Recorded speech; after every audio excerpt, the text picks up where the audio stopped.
এমন rare cinema যেটার অপেক্ষা বা যেটার প্রতীক্ষা আমার এবং হেডলির আরো বেশি ছিল। কারণ আমরা এই সিনেমাটা শুট করা শুরু করেছিলাম 2022 সালে, এটা 2025, আমরা ফাইনালি 2024-এ সিনেমা শুটিং শেষ করতে পেরেছি। এবং এই শুক্রবার মানে 25 তারিখ আমাদের সিনেমা হলে রিলিজ করছে। So I am also very excited, looking forward to this. এই গল্পটা আলাদা কারণ এই গল্পটার কারণটাই আলাদা, মানে এই গল্পটা কোথা থেকে শুরু হয়েছে সেইটা ইজ ভেরি ডিফারেন্ট। একটা এমন সিচুয়েশন যেখানে দুর্গাপুর মতন একটা শহরে ব্যাক টু ব্যাক একটা ওষুধ, একটা খুবই সিম্পল ওষুধের জন্য অনেকগুলো মানুষ মারা যায়। এবং প্রথমে মনে হয় যে সেটা হয়তো অ্যাক্সিডেন্টাল, তার পরবর্তীকালে বোঝা যায় যে এগুলো অ্যাক্সিডেন্টাল না, এটা হয়তো সিরিয়াল কিলিং।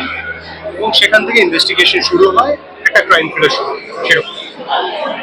ডে 1 থেকে তোমাকে দেখা যাচ্ছে তুমি প্রত্যেকটা প্রমোশনে একটা সানগ্লাস পরে আসছো, এটা কি কিছু ইঙ্গিত? হ্যাঁ, চোখের তলাটা অনেকটা বসে আছে, রাতে ঘুমটা একটু ঠিক করতে হবে, সেটা হচ্ছে না বলে সানগ্লাসটা পরা হচ্ছে। কালকের ঘটনাটা হার্টফেল্ট না, কালকের ঘটনাটা ইজ হরিবল। আমি একা নই, আমার মনে হয় ভারতবর্ষের প্রত্যেকজন বাসিন্দা এই সিচুয়েশনটা কালকে যেটা ঘটেছে সেটাকে নিয়ে নিন্দা জানিয়েছে। আমিও তাই জানাচ্ছি। আমার সত্যি বিশ্বাস যে আমাদের গভর্নমেন্ট, ইন্ডিয়ান গভর্নমেন্ট এর এগেনস্টে যা যা করানোর দরকার, যা যা করার দরকার প্রত্যেকটা স্টেপ নেবে। আর আমি হচ্ছে লুকিং ফরওয়ার্ড, যেটা ঘটেছে সেটা একেবারে কোনো মতে মেনে নেওয়া সম্ভব না। আমি তো মেনে নিতে পারবো না, আমার মনে হয় যে আমরা এখানে যারা যারা দাঁড়িয়েছি কেউ মেনে নিতে পারবে না। আই এম শিওর যে আমাদের গভর্নমেন্ট, আমাদের আর্মি এর এগেনস্টে যা স্টেপ নেওয়া definitely.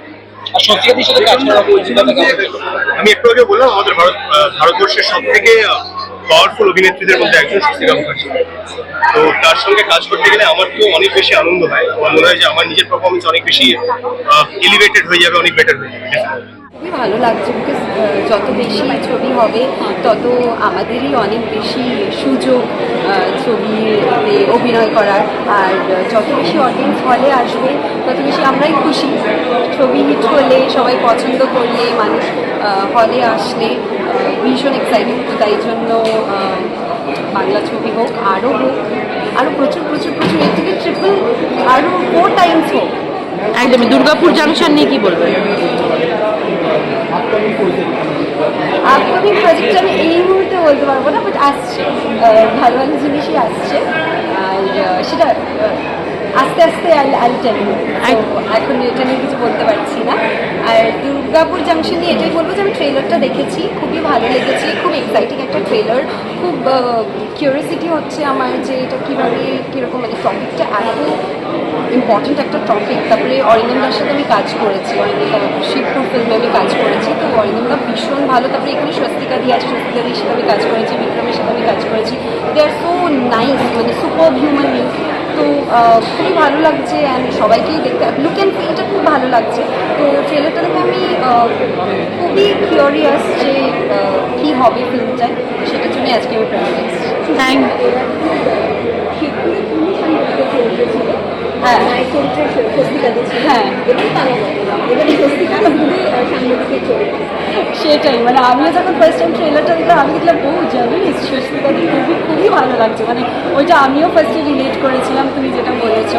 Very difficult character to play a journalist, মানে আমি বুঝতেই পারছি, বিকজ যেহেতু আমিও প্লে করেছি বলে।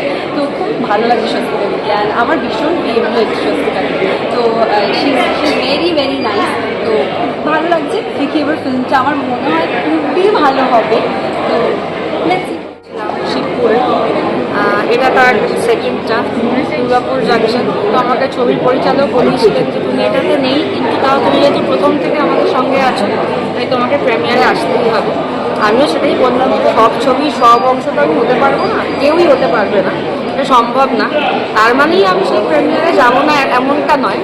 সবাই কাজ করছেন, বাকি লোক কী কাজ করছেন সেটা দেখতেও তো ইচ্ছে হয়।